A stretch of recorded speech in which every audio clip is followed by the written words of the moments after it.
अॼु असां तव्हांखे ॿुधायूं था किसो लीला चनेसर। सूमरे घराणे जे दासरनि जी काह खां चनेसर नाले हिकु राजा देवलकोट या देवल बंदर जेको मकलीअ जी टकरीअ जे छेड़े वटि पीर पठे जे मक़बरे जे वेझो सिंधूअ नदीअ जे बघाड़ शाख जी कंधीअ ते हुयो, उन जो हुक्मरान हुयो। संदसि हिश्मत ऐं हुस्न जी हर हंधि अहिड़ी हाक हूंदी हुई जो हर का सुहिणी औरत संदसि सुहाग लाइ सिकंदी हुई। साॻिए ज़माने में राणो खंघार ढट ढणी राजपूत राव भर वारी नंगरीअ में हुकूमत कंदो हुयो। खेसि कंवरू नाले हिकु धीउ हुई जेका हुस्न में हूर मिसल हूंदी हुई। हिकु ॾींहुं कंवरू वॾी हेज मां पए हार सिंगार कयो त संदसि हिकु सहेलीअ चिथर कंदे चयुसि त तूं जो हेतिरो हार सिंगार पई करी सो ॼण त चनेसर खे मोहित करण जी मदा अथई। कंवरूअ चनेसर जे मुतालिक़ अॻे ई घणो कुझु ॿुधो हुयो, सो हाणे अणॾिठे उन ताने करे हिन ते आशिक़ थी पई।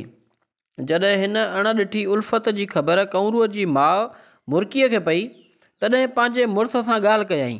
हिन चनेसर सां संग करणु फ़ख्र जहिड़ी ॻाल्हि सम्झी ऐं कंहिं हीले बहाने चनेसर खे राज़ी करण लाइ हिननि खे इजाज़त ॾिनी। नेठि हिन हिरथ ते मुतफ़िक़ थिया त कंवरू ऐं माणस वणजार को वेस करे चनेसर जे मुल्क वञी हिन खे रीहण रेबण जूं रमज़ूं रचियुनि। सुतत ई सामान संभाले अची देवलकोट में देरो ॼमायऊं। कुझु वक़्त खां पोइ मालूम थियुनि त संदन मक़सदु चनेसर जे वज़ीर जखरी हथां पूरो थींदो। नेठू जखरीअ जी जाइ ते वयूं ऐं वञी साणसि हाल ओरियाऊं। दर्द जो दास्तान ॿुधी वज़ीर जी दिलि भुनी सो दिलासो ॾिनई त साईं मिड़ई सणाई कंदो ऐं चनेसर वटि वञा थो, उमेद आहे त अर्ज़ु अघामंदो। सुबुह जो जखरी वज वठी चनेसर सां कंवरूअ जी लासानी हुस्न ऐं दिलि जी उकुंड जी उपटार कई, जंहिं ते हिन जूं हयूं अलबत हरकियो पर पंहिंजे पट राणी यानी लीला जूं अखियूं आॾियूं आयसि। तंहिं करे कंवरूअ सां नाते रखण खां नाबरी वरियईं। जॾहिं जखरी उहो नाउमेदीअ जो न्यापो कंवरूअ ऐं माणस खे ॿुधायो, तॾहिं छेह छिॼी पयनि ऐं अखियुनि अॾा ऊंधा अची वयनि। आख़िर पह पुछायऊं त हलो त हली लीला वटि पोर तूं थी बीहूं, मन को मौक़ो पाए रिझायूं।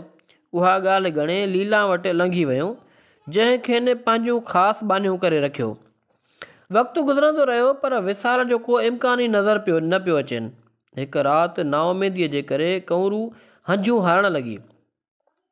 लैला खांसि रोअण जो मतिलबु पुछियो। पहिरियां ई घणी निमा कयईं, पर आख़िर चयईं त गुज़िरियल ज़मानो यादि अची वियो। आउं बि तो वांगुरु हिंदुरनि में लुॾी वॾी थी आहियां।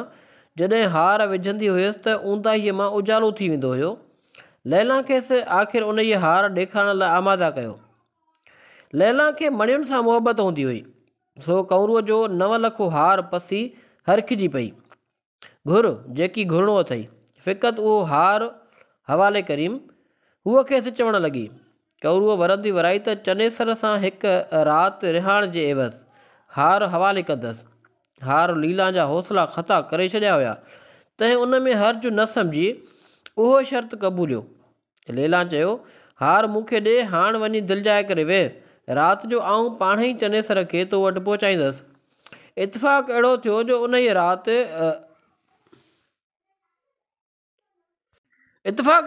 उन ई राति राणो महफ़िल में घणी नशे करण सबबि नशे में मख़मूर थी वियो हुयो। जॾहिं महिलात में आयो, तॾहिं लैला खेसि खुमारियल ॾिसी ॾाढी ख़ुशि थी ॻराटड़ी पाए कंवरूअ सां मुहबत वंडण लाइ खेसि चयईं। चनेसर जेतोणीकि होश में न हुयो, त बि गैरत आयसि ऐं पिड़ु कढी बीठो। घणी रद बदल खां पोइ लैला लीलाए हथ खां वठी कंवरूअ जे कमरे ॾांहुं काहे पयसि। बांभण हकियो तकियो वेठो हुयो, सो ठहे पए वेॾी पढ़ाई वई। नशे में अलूट हुअण सबबि चनेसर खे को सुध समां कोन पियो। हू पलंग ते पासो वठी सुम्ही रहियो। भेॼ भुनीअ जान खणी अखि उपटे त कंवरूअ जे पासे में पियो आहे। अहवाल पुछण ते कंवरूअ बयानु करे ॿुधायोसि त मिठा, राति लीला तोखे हार ते विकियो ऐं मूं तोसां लाऊं लधियूं आहिनि।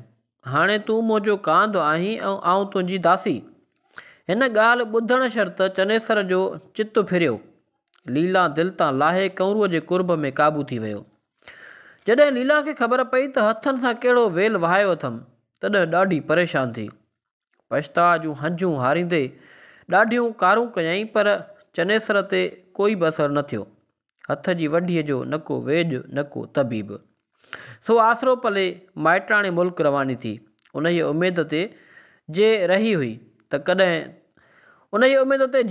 त कॾहिं थो चनेसर मदायूं मेटे महिर करे। वरहनि जा वरह गुज़री विया, पर चनेसर वरी पुछियोसीं कोन।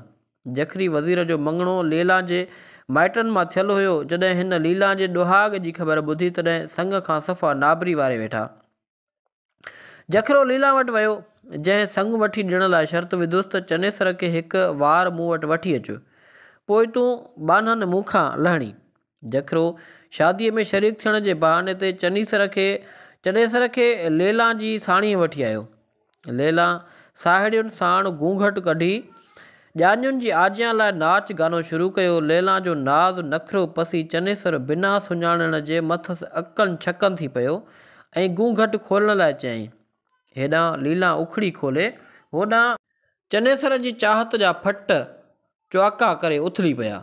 अगरचा ज़ाहिरी तौरु चनेसर लीला सां लाॻापा लाहे छॾिया हुया, तॾहिं बि मुहबत जी मेख अञा मख़फ़ी तौरु मन में लॻल हुयसि। हाणे संदसि रूह अहिड़ो रेलो ॾिनो जो उते ई पसाह पूरा कयईं। लैला उहो लका पसी पिणु पसाह ॾिना ऐं मरी महबूब सां मेलो कयईं। दोस्तो, इन तरह जूं वधीक कहाणियूं, दास्तान, किसला, स्टोरीज़ ते मुश्तमिल वीडियोज़ जे लाइ असांजे यूट्यूब चैनल खे सब्सक्राइब कयो ऐं बेल आइकन बटण ज़रूरु प्रेस कजो।